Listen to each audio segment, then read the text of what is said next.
Seorang lelaki masuk semula ke dalam bilik dan baring bersama mangsa di atas katil. Semasa lelaki itu membuka tali pinggang dan zip seluarnya, tiba-tiba polis datang menyerbu masuk ke dalam bilik, lalu lelaki itu ditangkap. Polis datang menyerbu ke dalam bilik tersebut selepas operator hotel menghubungi polis kerana beliau risau apabila melihat visual kamera litar tertutup CCTV di hotel tersebut. Visual CCTV menunjukkan bahawa ramai orang keluar masuk dan berkumpul di hadapan bilik 206 pada hari kejadian. Apa yang terjadi sebenarnya? Pada hari kejadian, mangsa menghubungi Amir melalui telefon dan meminta Amir supaya mengambilnya di sekolah pada waktu tengah hari. Mangsa memberitahu kepada Amir bahawa dia hendak ponteng sekolah. Pada hari itu, mangsa bersekolah di tingkatan 2 pada sesi sebelah petang. Amir kemudiannya meminta mangsa supaya tunggu di situ. Amir kemudian memberi arahan kepada Syarmizi supaya pergi menjemput mangsa di sekolah dengan motosikal, dan Amir mengarahkan kepada Syarmizi supaya membawa mangsa ke sebuah hotel. Setelah Syarmizi memberitahu kepada mangsa yang Amir menyuruh dia menjemputnya, mangsa pun bersetuju mengikut Syarmizi. Mangsa pada awalnya tidak mengetahui di mana Syarmizi ingin membawanya. Mangsa mengenali tempat tersebut sebagai dataran Dwi Tasik dan Syarmizi mengajak mangsa naik ke tangga hotel dengan menarik tangan mangsa dan meminta kad pengenalan mangsa. Selepas itu, mangsa diarahkan supaya menunggu di tangga hotel tersebut. Syarmizi kemudian pergi ke kaunter hotel dan mendaftar penginapan di hotel tersebut atas nama mangsa. Mangsa seterusnya dibawa ke bilik hotel bernombor 206 dan Syarmizi telah menolak mangsa masuk ke dalam bilik 206 tersebut dan dikunci dari dalam. Sejurus selepas itu, Amir pun tiba dengan dua rakainya, iaitu dua orang lelaki lain yang tidak dikenali oleh mangsa. Setibanya di bilik hotel tersebut, Amir adalah individu pertama yang mula-mula menyentuh mangsa dan selepas itu diikuti pula oleh dua orang lelaki yang datang dengan Amir tadi. Untuk makluman, dua lelaki ini tidak dituduh di mahkamah. Menurut mangsa, semasa disentuh oleh Amir, mangsa ada melawan tetapi tangannya dipegang oleh rakan Amir tersebut. Mangsa merasa sakit pada awal Amir menyentuhnya, tetapi selepas itu mangsa merasa seronok. Selepas itu, Syarmizi pula masuk dan memaksa mangsa melakukan perbuatan sumbang secara oral dan turut memaksa mangsa menuruti kehendaknya sehingga berlaku perbuatan yang menjijikkan. Selepas itu, menurut mangsa lagi, seramai 5 hingga 6 lagi lelaki lain yang keluar masuk ke dalam bilik 206 dan menyentuhnya. Antara yang mangsa cam wajahnya adalah Akmal yang merupakan orang ke-6 yang masuk ke dalam bilik 206 dan menyentuh mangsa. Selepas Akmal keluar dari bilik, Syahreza pula masuk dan meminta izin dari mangsa untuk disentuh dan mangsa pun setuju. Menurut mangsa, selepas Syahreza selesai menyentuhnya, masuk pula dua orang lelaki lain yang tidak dituduh dan tidak dikenali oleh mangsa. Dua lelaki tersebut juga menyentuh mangsa. Selepas itu, menurut mangsa, Syahreza masuk semula ke dalam bilik dan baring bersama dengan mangsa di atas katil. Dan semasa Syahreza membuka tali pinggang dan zip seluarnya, tiba-tiba polis datang menyerbu masuk ke dalam bilik tersebut. Polis datang menyerbu apabila operator hotel menghubungi polis kerana beliau risau apabila melihat visual melalui kamera litar tertutup CCTV yang menunjukkan ramai orang keluar masuk dan berkumpul di hadapan bilik 206 pada hari kejadian. Menurut mangsa, selepas disentuh oleh Amir dan dua rakainya, mangsa hanya memakai tuala sahaja dan hanya membuka tuala apabila lelaki lain masuk untuk menyentuhnya. Selepas diserbu pihak polis, ibu dan kakak mangsa kemudian dihubungi dan meminta mereka datang ke balai polis untuk berjumpa dengan mangsa dan mereka diminta untuk membuat laporan polis. Antara suspek yang dapat ditangkap adalah Shah Reza 19 tahun, Sharmizi 20 tahun, Muhammad Amir 27 tahun dan Kamarul Akmal 23 tahun. Keempat-empat tertuduh telah dituduh melakukan kesalahan rogol terhadap seorang gadis bawah umur yang berusia 13 tahun 10 bulan semasa kejadian. Kesemua tertuduh melakukan kesalahan tersebut di dalam bilik bernombor 206 di sebuah hotel yang terletak di dataran Dwi Tasik, Taman Sri Permaisuri dalam daerah Ceras dalam wilayah Persekutuan Kuala Lumpur pada 30 Oktober 2013 di antara jam 3.25 petang hingga 4.30 petang. Shah Reza, Muhammad Amir dan Kamarul Akmal didakwa di bawah Seksyen 376-1 Kanun Keseksaan atas kesalahan rogol yang memperuntukkan hukuman penjara maksimum 20 tahun serta sebatan. Manakala Sharmizi pula didakwa di bawah Seksyen 377B Kanun Keseksaan atas kesalahan perbuatan luar tabi'i yang memperuntukkan hukuman penjara minimum 5 tahun dan maksimum 20 tahun serta sebatan. Untuk makluman, Shah Reza bekerja sebagai kontraktor pemasangan telefon. Sharmizi pula bekerja sebagai kelindan lori. Amir yang sudah berkahwin bekerja sebagai pengawal keselamatan. Manakala Akmal bekerja sebagai penghantar surat. Menurut keterangan dari mangsa, dia mengenali Amir sejak sebulan sebelum kejadian dan pernah bertemu dengannya. Manakala Shah Reza, Akmal dan Sharmizi pula, mangsa hanya pertama kali melihat ketiga-tiga mereka pada hari kejadian. Mahkamah kemudian memanggil pegawai perubatan yang menjalankan pemeriksaan perubatan ke atas mangsa untuk memberikan keterangan. Pegawai perubatan mengesahkan bahawa terdapat koyakan lama pada selaput dara mangsa sepanjang jam 3 hingga jam 6 dan koyakan baru pada jam 9. Menurut pegawai perubatan, maksud koyakan baru adalah merujuk kepada berlakunya persetubuhan atau kemasukan objek tumpul dalam masa 72 jam terkini. Manakala koyakan lama berlaku sebelum dari tarikh kejadian oleh sebab pemeriksaan doktor ke atas mangsa dilakukan dalam masa 72 jam dari masa kejadian. Keterangan pegawai perubatan ini bersesuaian dengan mangsa sendiri semasa disoal balas. Mangsa mengakui sebelum hari kejadian, dia pernah bersama dengan bekas teman lelakinya. Malah mangsa mengakui dia membenarkan Shah Reza menyentuhnya atas sebab mangsa mula merasa sedap.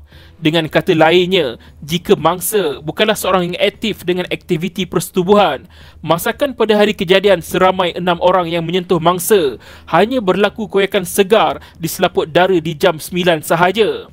Faktor sejarah yang menunjukkan mangsa aktif dalam aktiviti persetubuhan juga memberi sumbangan ke atas hukuman tertuduh agar dapat dibezakan dengan mangsa yang disetubuhi hanya pada hari tersebut buat pertama kalinya. Pegawai perubatan juga mengesahkan bahawa tiada kecederaan lain di mana-mana bahagian tubuh badan mangsa seperti lebam di muka akibat ditampar atau dikasari secara fizikal. Di akhir kes pembicaraan di Mahkamah Session, hakim bicara mendapati bahawa keempat-empat tertuduh didapati bersalah. Oleh itu, Mahkamah Session memerintahkan supaya kesemua tertuduh dikenakan hukuman penjara dan sebatan. Shah Reza dikenakan hukuman penjara 9 tahun dan 10 kali sebatan. Akmal pula dikenakan hukuman penjara 11 tahun dan 15 kali sebatan.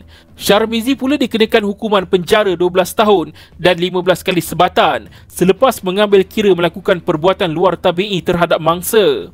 Akhir sekali adalah Amir yang dikenakan hukuman penjara paling lama iaitu selama 19 tahun dan 16 kali sebatan selepas mengambil kira yang dia mempunyai rekod jenayah lampau atas kesalahan yang sama iaitu rogol dan pernah dihukum penjara selama 7 tahun sebelum ini. Kes tidak hanya terhenti di sini. Hanya Shah Reza, Akmal dan Amir sahaja yang memfailkan rayuan masing-masing di atas sabitan dan hukuman dan rayuan mereka bertiga dibawa ke Mahkamah Tinggi. Sharmizi pula tidak membuat sebarang rayuan atas sabitan dan hukuman yang dikenakan ke atasnya. Apakah keputusan Mahkamah Tinggi? Adakah Shah Reza, Akmal dan Amir tidak didapati bersalah atau hukuman ke atas mereka dapat dikurangkan? Ketika di peringkat rayuan di Mahkamah Tinggi, pihak pendakwaan semasa ujian pemberatan hukuman telah mengemukakan keterangan rekod jenayah lampau bagi kesalahan Amir sebelum ini. Rekod jenayah lampau tersebut ditandakan sebagai P27. Mahkamah Tinggi kemudian menelitinya dan mendapati bahawa P27 tidak lengkap dan hanya maklumat untuk saringan awal polis semata-mata dan bukannya untuk dikemukakan kepada mahkamah untuk dijadikan asas pemberatan terhadap hukuman. Tujuan P27 sekadar memberitahu bahawa Amir mempunyai rekod jenayah lampau semata-mata dan Mahkamah Session tidak sepatutnya mengambil ringan di dalam menerima masuk rekod jenayah lampau hanya berpandukan kepada P27 tanpa bukti yang lebih ketat. Rekod asal Pusat Pendaftaran Rekod Jenayah Malaysia dan Singapura PPRJ adalah amat berbeza dengan P27 ini yang dikenali dengan Kompol. Di dalam rekod PPRJ akan didapati terdapat maklumat lengkap seperti tarikh hukuman, seksyen kesalahan dihukum, mahkamah mana dan nombor kes hukuman yang dijatuhkan. Menurut Mahkamah Tinggi, P27 adalah rekod kesalahan saringan awal yang membolehkan pihak pendakwaan atau polis jika hendak membuktikan kesalahan lampau perlu mendapatkan PPRJ yang asal yang mempunyai cap jari tertuduh dan maklumat terperinci akan hukuman lampau. Maklumat di dalam Kompol ini kadang-kadang terkeliru dengan rekod tertuduh pernah ditangkap dan bukannya rekod hukuman lampau. Jika dilihat pada P27, hanya ada tercatat status kesalahan dihukum iaitu di bahagian bawah merujuk kepada kesalahan Seksyen 376 dan ianya bukan amalan mahkamah untuk mengenakan hukuman penjara 19 tahun dari maksimum 20 tahun atas keterangan rekod jenayah lampau yang tidak konklusif ini. Walaupun Amir mengakui yang dia mempunyai rekod jenayah lampau di bawah kesalahan yang sama dan baru dibebaskan, namun masih terletak beban pada pihak pendakwaan untuk membuktikannya dengan mengemukakan maklumat yang tepat. Beban pembuktian tanpa sebarang keraguan munasabah oleh pihak pendakwaan ke atas tertuduh yang mempunyai rekod jenayah lampau bukan terhenti apabila tertuduh disabitkan bersalah, tetapi masih menjadi tugas pihak pendakwaan untuk membuktikan tanpa keraguan munasabah dengan mengemukakan rekod PPRJ yang asal. Mahkamah Tinggi mengakui bahawa memang undang-undang ada memperuntukkan hukuman berbeza beratnya bagi pesalah yang mempunyai sabitan lampau, tetapi penerimaan sabitan lampau dalam kes ini ada garis panduannya.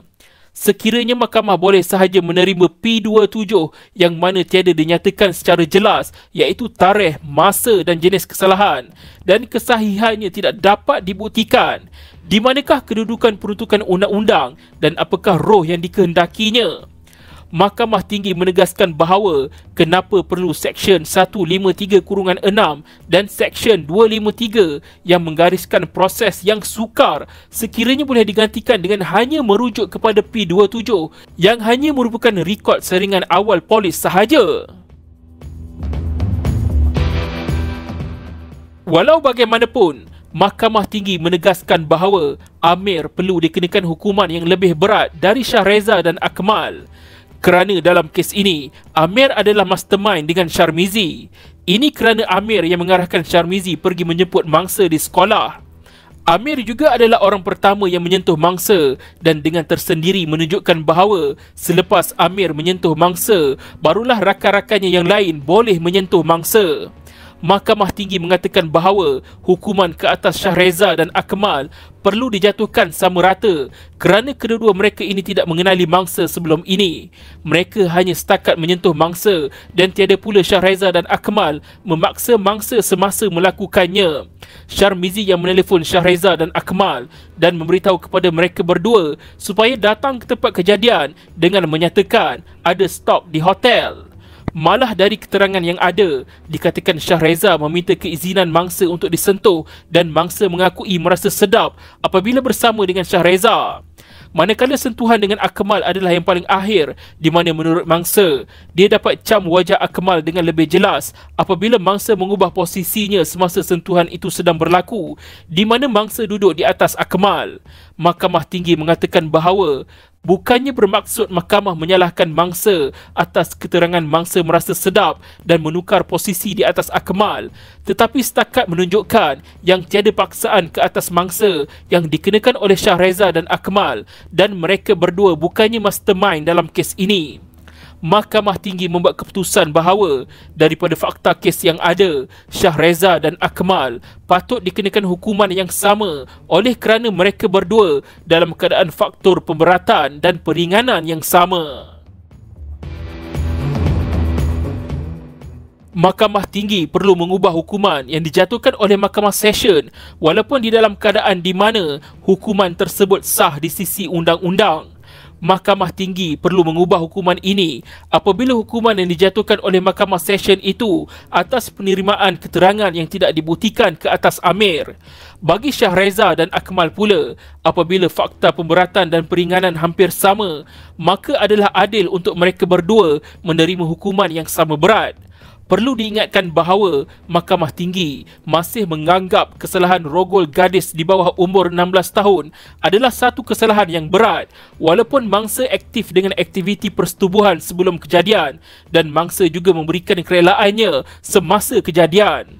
Namun pindaan yang ada sekarang adalah Seksyen 376-2 yang diperkenalkan pada 7 September 2009 yang telah menyebabkan hukuman di bawah Seksyen 376-1 lebih ringan apabila hukuman minimum 5 tahun penjara telah dimansuhkan.